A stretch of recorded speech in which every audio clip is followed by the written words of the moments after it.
Hello, welcome back. First of all, let me thank you for subscribing to the tool that I have created and it's opened up.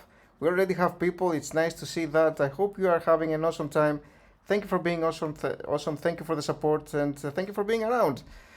We are approaching 1,000 subs. This is amazing. I mean, I have been working on the channel for a few months, pretty diligently, I think, and have been creating some content that I hoped people would enjoy. And I'm glad to see that a lot of people are actually thinking the same way about investing. They like understanding the fundamentals. They are not about hype. This is amazing to see. Sensible people. It's nice to be talking to all of you guys. So, in this video, we're gonna be taking a look at Adobe. And if you're not a subscriber already, you may want to subscribe because we're about 10 to 15 subscribers short of 1,000.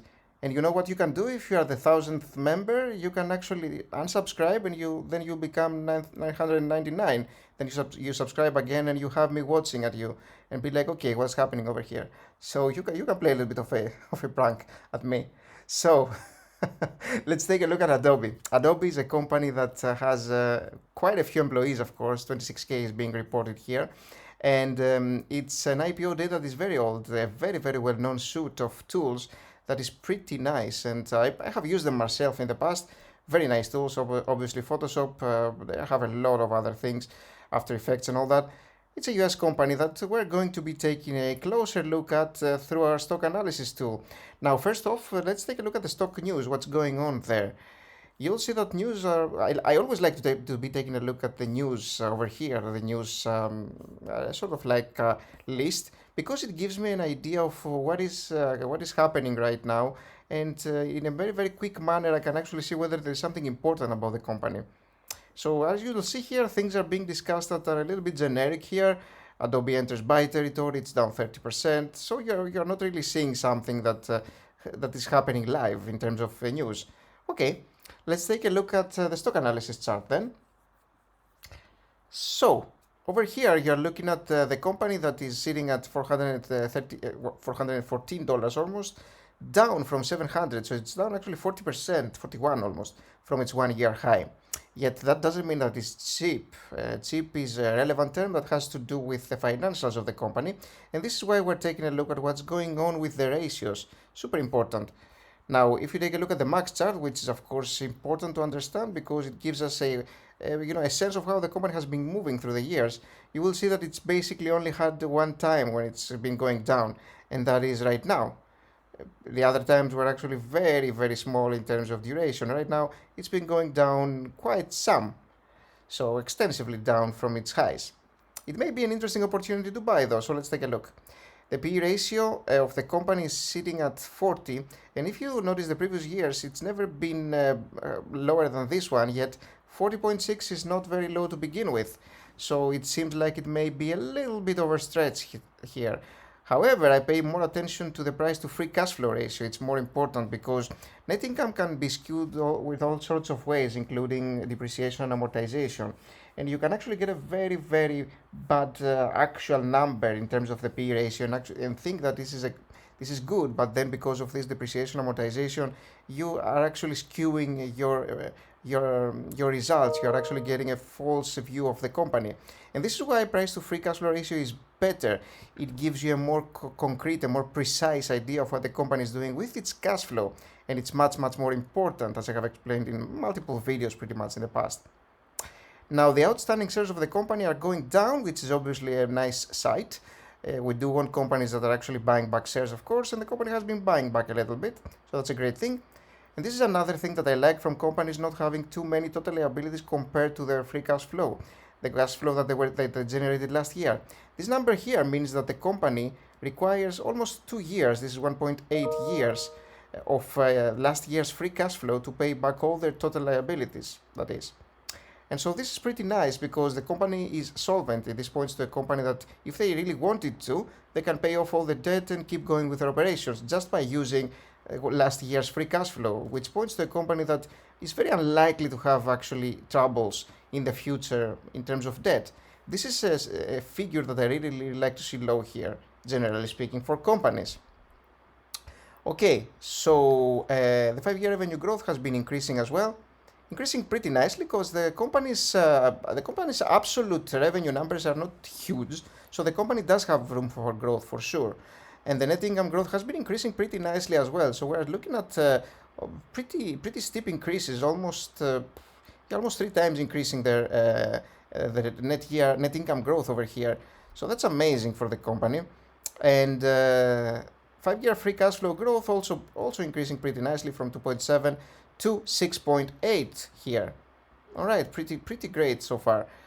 The debt to equity ratio is very low as well, 0.3. Anything below 1 is typically pretty nice because this means that we have more equity than debt. This number actually here, practically speaking, means that for every $0.3 of debt, we have $1 of equity.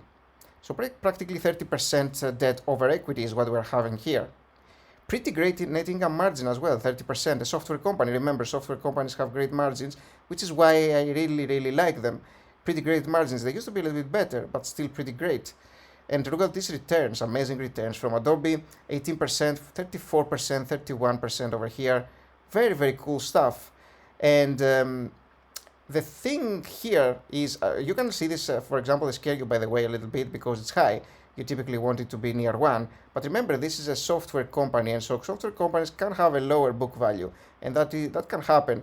Now, it may be that the price of the stock is elevated compared to that, but it's not going to be the mechanism that we're going to be using to actually identify that. And so the way to do it is going to be our stock evaluation tool, which will show us how overpriced, if any, the company is. A more interesting value to pay attention to is the price to sales ratio, which is basically the relationship between the price of the stock to the revenue that the company is making, and that all is per share, of course. And so stock, basically the price of the stock divided by the revenue per share is what we are getting here. And it's 12, as you can see here in the little help. We want something between 1 and 2, while anything below 1 is excellent, of course. Again, this is not a sign that tells me for sure whether a company is overvalued or not, but is useful to know about, especially for companies that are not profitable. Okay, let's take a little bit of a closer look. I want to see what the company is doing in a little bit more detail here. Let's take a look at the income statement, balance sheet and cash flow statement in detail and analyze that. Now over here, you notice that the revenues are sitting at 7 billion in 2017 and up at almost 16 billion in 2021.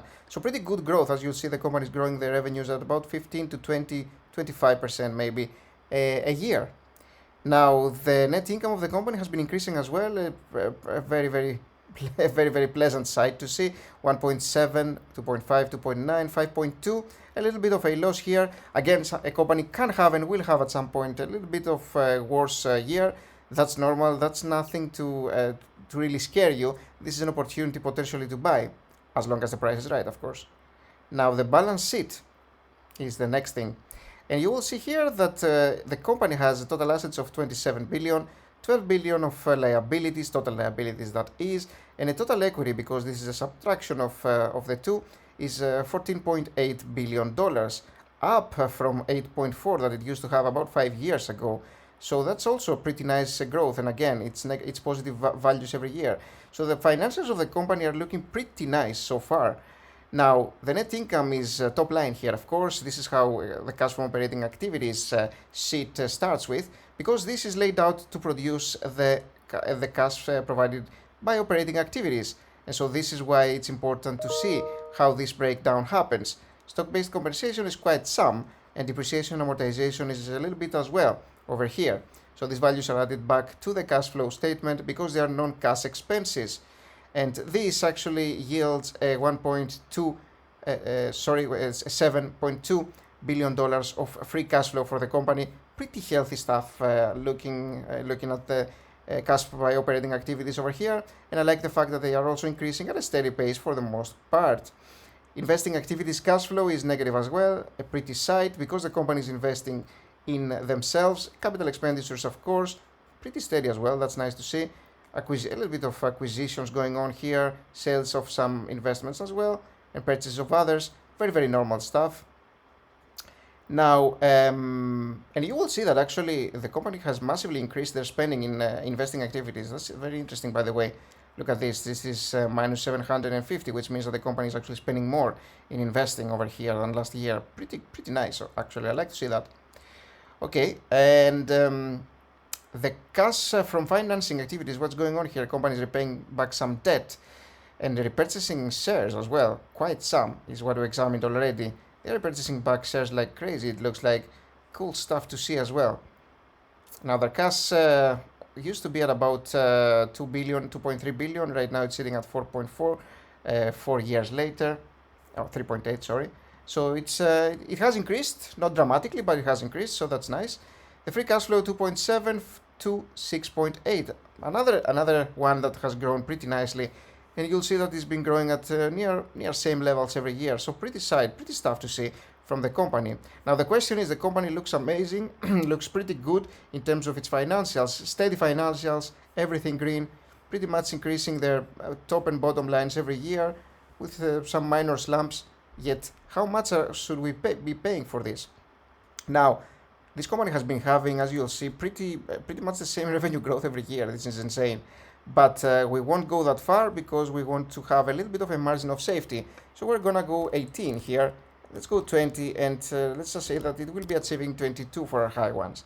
Now the net income margin, again, pretty much the same thing, another great site. And I'm gonna go similar to this, 28, 29, and 30 over here. Free cash flow margin, likewise, very close to each other. I'm going to go very high free cash flow margin compared to the net income.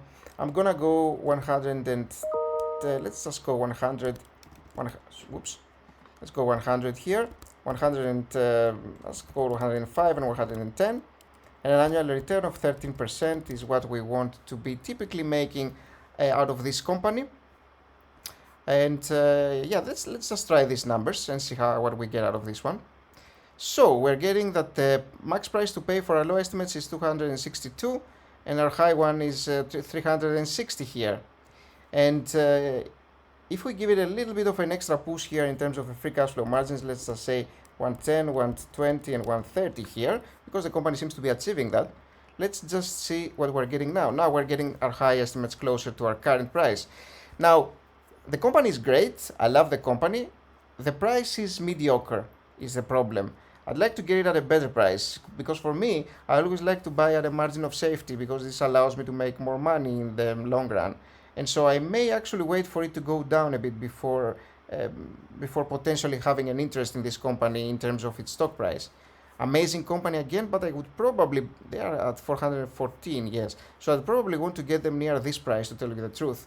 Somewhere between, maybe even lower than this, like 270, 260. I like projecting this kind of valuations here, this kind of projections.